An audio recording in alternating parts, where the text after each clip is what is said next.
for a free brochure.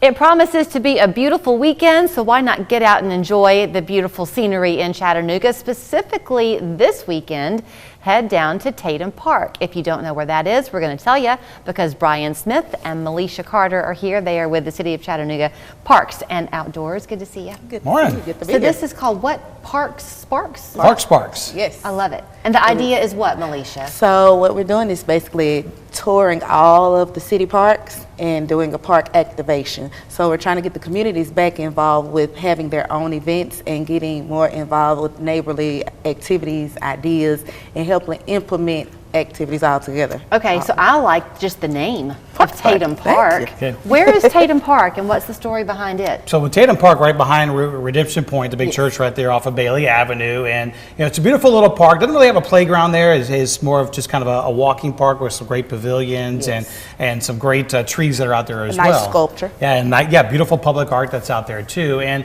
as Melisha mentioned, Park Sparks. This is a great way for the community to come out. We know that our big parks, the Coolidge Parks and the Heritage Parks, plenty of people come out. We've got plenty of programs and events that happen at those. But what about having some of those events in your small neighborhood parks where the neighborhood could come together and also too share ideas? What if you would like to have an event out there as well? And Melisha's team, the special events team with our department, can help connect those dots. Are you originally from Chattanooga? I am. So have you been surprised, even within your role now with the city, at just how many parks we have?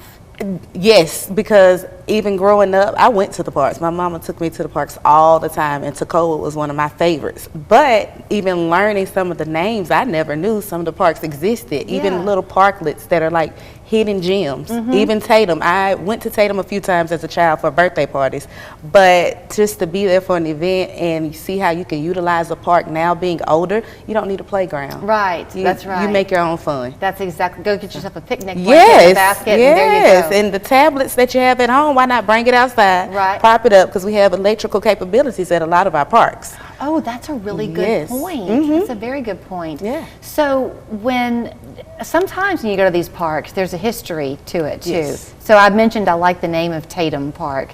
Do you know who Tatum is named for? Put us on the spot. That's there. okay if you That's don't. okay. I guess But we have to do some research. there is a lot of history too, and right now on our social media pages, I'm talking about Women's History Month, and we just featured Frances B. Wyatt, who worked with the city for over 20 years, gave back to the youth, and we have Wyatt Park and Wyatt Center. Right. Yes. Montague Park, Mrs. Montague gave 46 acres of land back in 1911 because she wanted it to be a park, and it's gone through some transition, but we're seeing a lot of that in the history as well. And so Roy Tatum, I believe is the name there, who I believe dedicated some land for that particular park. And so there's a lot of history in a lot of our parks. Well, I just guess, learned something. Yeah, and Linda Mines would probably know too. Yeah, absolutely. I think that the interesting thing to me though on the history side of it all, even the three that you just mentioned, is that it meant something to these people all those years ago. Exactly. And that we get to inherit that legacy and then to protect it and now use it. That's the whole point. And that's the point. We're keeping it up, keeping it running, keeping it pretty.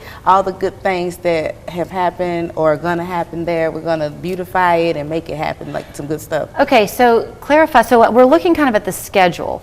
So with these parks that we're seeing listed, that's where we're going to focus? Those are the first couple of Park Sparks and park events that are happening to kick off the spring. So Tatum Park is our kickoff to Park Sparks, and the next one after that is our big celebration, which Ridgedale community is putting on, and we're helping them is what we really want. That's the whole point of the Park Sparks, to get the community back engaged in having their own events. So when you talk about the activation, yes, it's the idea that you've got these first four kind of set to go. Right. And now the challenge is, if you live in a different part of town, think about creating an event with y'all's help at their park. Is that the idea? And we're going to go around to all of the parks. We started this last year in September, so you pick and choose the parks, how you want to do it, however it works for you and your event, your schedule, and we go out there and we activate it. We get the community back involved and hear what they want to hear. So your place, your space, we had a survey going for that just to see what people really were interested in the different areas of the demographic. So you mentioned the sculpture at Tatum. I think that's such a